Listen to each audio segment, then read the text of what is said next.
first morning started like this. We all met up at this base somewhere to get on the buses. We had our military clothes.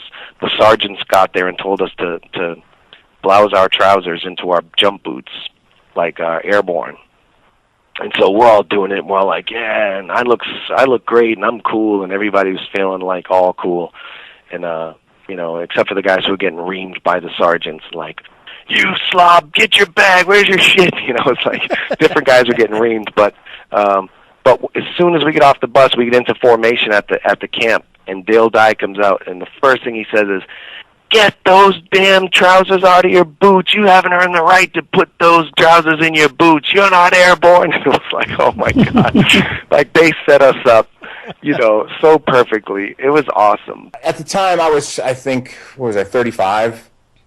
You know, I'm a 35-year-old grown man with kids and a house and a wife, you know, and then you show up with this thing, and this guy's going, all right, you fucking scumbag, get on the fucking ground, and you're fucking assholes, you're fucking not going to ever amount to anything. I'm like, dude, really? That first day of boot camp, I looked around me and I went, oh, Jesus. When boot camp started, you know, we had none of our personal possessions, so we didn't have jogging shoes. They just gave us brand new authentic or reproduction boots, which were incredibly hard leather. And these guys, I mean, it's amazing that this is what they trained in, because we were up at 4 or 5 in the morning, and there was often no stretching, and it was often freezing cold, and we would train running in these on cement or on hard ground, in these boots that were not broken in. The running was brutal. I have horrible knees. I don't run, you know, unless I'm being chased.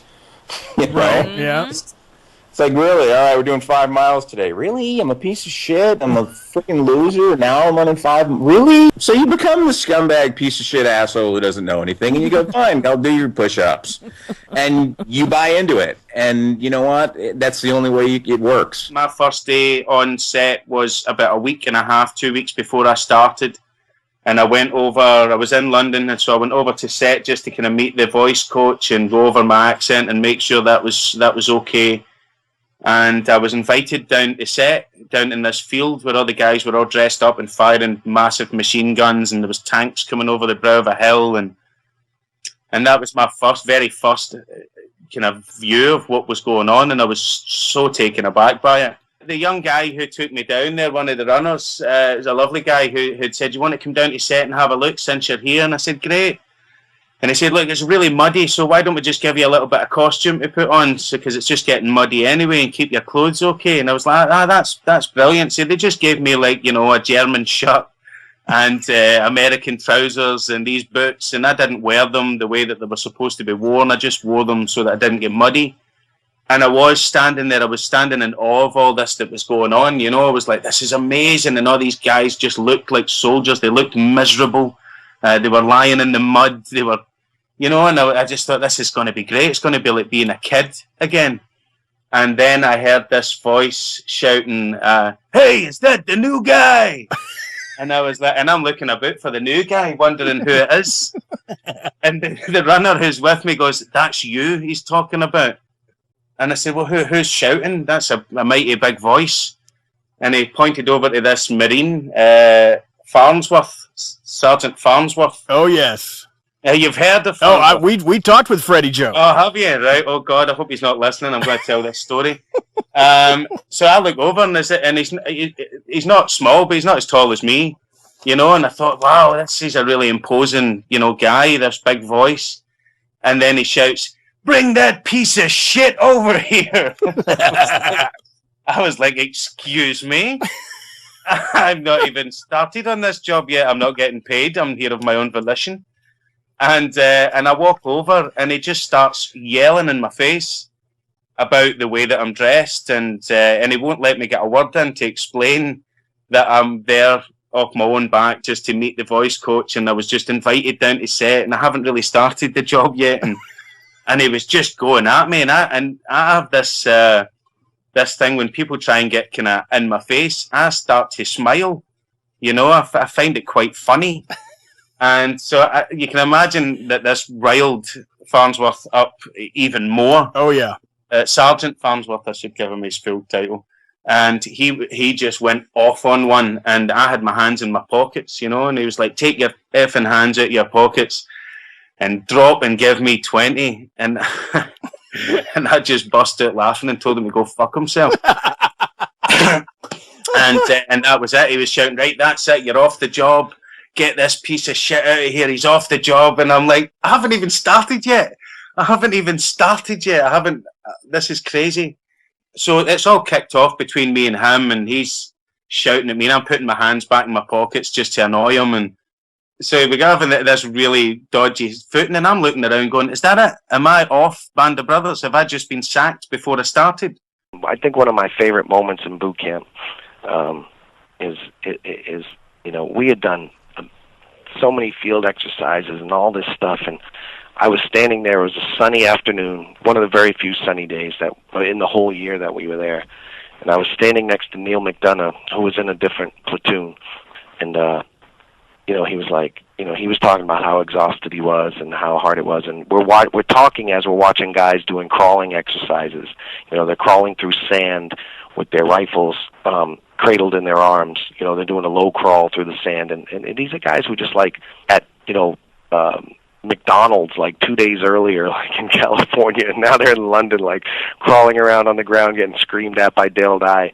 And Neil and I were talking about how tired we were and how incredible and intense it had been. And we both looked at each other at the same moment and almost in unison said to each other, "We've only been here for 24 hours." And it felt like we'd been there for a month. It felt like we had been there for a month, and we'd only been there for 24 hours. And the two of us looked and like started laughing like, we're screwed. At one point I'd gotten food poisoning right when I got to England. Oh. And we had 3 days to kind of hit the ground and kind of, get adjusted to the jet lag and stuff. And then after 3 days we were going to go off to do a 2-week boot camp. And I'd gotten sick. I'd gotten food poisoning. So we're about 2 days into boot camp. And I get pulled aside by the captain, and he's like, son, I just want you to know that we're all aware about your surgery, and, your stomach, you have any issues, you just let me know, and we'll pull you out of the running. And I'm thinking, all right, so he's got some really, really wrong information about me. He doesn't think that I can do any of this stuff because he thinks I've had surgery. Now, this could go one of two ways. There are no stitches, no nothing. I mean, they did call the doctor, and it was actually pretty bad. I was laid up for 2 full days. But there was no surgery I was recovering from. So I, of course, told him, I said, sir, I didn't have surgery. I had food poisoning. He's like, food poisoning? God damn it, get back in line. Like, no, I'm not the one who made up the surgery. You're the one who did. Why are you yelling at me about it now? All of a sudden, I became the guy trying to get out of it because of some imaginary surgery. Oh, God, that's awesome.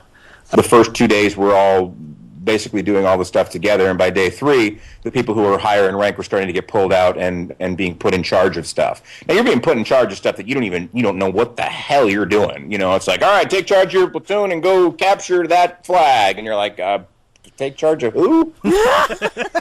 You get everything explained to you, as you go, and I got to tell you, there's something that makes it stick with you, and you do not forget what you are trained when you are trained in that way.